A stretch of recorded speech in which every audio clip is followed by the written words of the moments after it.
Then I would say the second one is certainty that your product or service will actually solve the problem.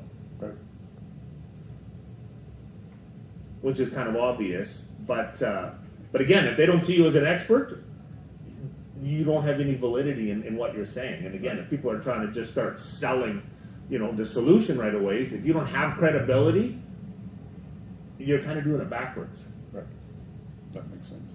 And then I would say the third one is certainty that your company or the business operates with integrity and trust. And it's like, okay, so I can trust you for your input, your knowledge, your expertise. I can actually trust that this. Now, are you the right people to do business with? Like, are you going to back what you do? What's your reputation as a company? What, this is where reviews and all that kind of stuff comes in. But what are people saying?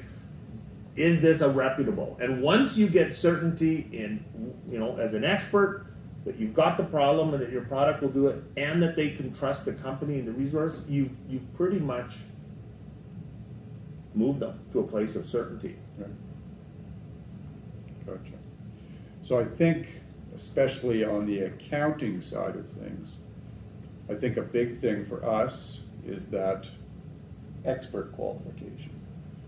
I would say this is probably especially true in two kind of areas, one of which being, you've got an individual or a family, maybe typically they've always filed their own tax return, something happens within the year that has changed their usual circumstance. Maybe they bought a rental property, or they sold a house, or something to that effect, something out of the norm.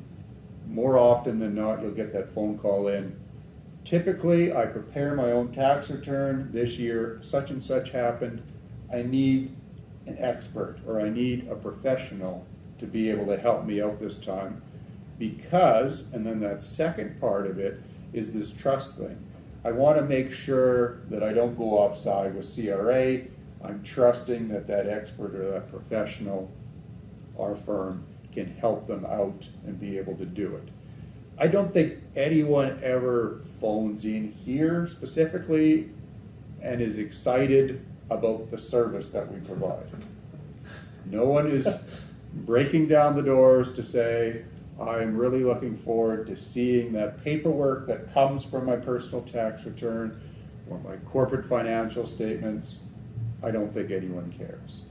It's hitting off those two other aspects, in my profession anyways, knowing that you have someone there that can do the work and that they trust that if something needs to be relied upon down the road, that you've done it correctly.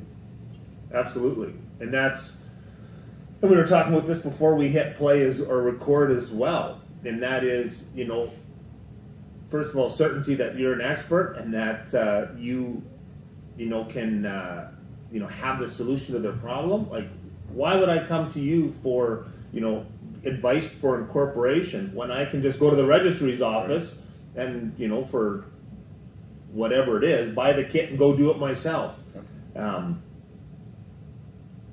There needs to be, again, that transference of certainty of why that might not serve them in the long run. Right. And I think that is a big piece to it because, you can go there for a couple $100 and set up your company. I know currently I'm in the process of fixing some of those things. People are well-meaning, and I'm sure the registry's office is well-meaning as well, but you're not finding that expert when you go to that place to say, maybe this will work right now, but maybe the way you're structuring the company's not going to work within a year or two, and you're going to have to rearrange all this stuff, which ends up costing a whole pile of money that you could have easily kind of avoided otherwise if you just hopped in here to begin with. So do you think that's kind of the biggest piece then? I know it is on our end, is just that education side of things. Because, I think regardless of what industry it is, I think there's a lot of unknowns that people probably go through life with. And regardless of what problem it is that you're trying to solve, you're trying to maybe get that education piece out to them initially, so they're able to kind of maybe make that decision a little bit better. Yeah, and I would say the education on the problem. Right. Because most people at this, if they're starting to incorporate, their problem is, I need to incorporate, Right. and I don't know how, and I'm going to go the cheapest route. Right. Good point. So they're not thinking, you know, at their year end or when their tax filing is coming, and did they do it right, and are they going to be getting, you know, that call from CRA? Are they going to be getting that letter? Did they, you know, do they have their, you know, their articles of incorporation? Is it all done properly? That's not the problem that they're trying to solve. They're just trying to solve today's problem because I got a guy that wants me to start the job in a week and a half, and I need this done before I go do that. So in their mind, that's the problem. So it's establishing, you know, you as an expert, first of all, to speak about the problem, and that's where it goes back to agitate the problem. Again, I'm going to say, you know, you're planting some, you know, some doubt, some question in their mind of what could happen. And again, not in a manipulative way, but to help as an expert to kind of share, okay, this is what your experience is. But if they don't trust you as an expert, and if they look at the registry's, you know, the registry's employee as the expert, then that's the advice that they're going to follow. Right. So yeah, I guess that's maybe twofold. If you are the business owner trying to obviously sell yourself, sell your company, you know, maybe it's a good idea to have some of those, you know, social media posts, email blasts, et cetera, focusing on that educational piece to your prospective clients. And then if you're the small business owner that's considering a decision, that maybe you take a step back and you look and you say, okay, I think this is what my problem is right now. Am I an expert in this field? Yes, no. Who might be? And maybe should I go and speak with that individual before I make this decision to ensure that, you know, I'm not just hitting off this baseline, but I'm also planning kind of ahead to get me to that ultimate goal that I'm looking to pursue.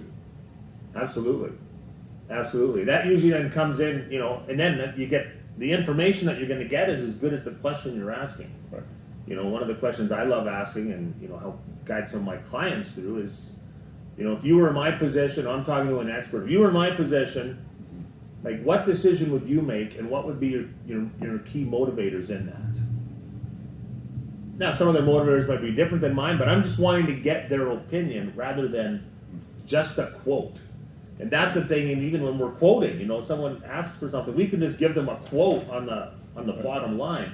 But if we haven't established ourselves as an expert, we haven't identified that true problem and that we understand it,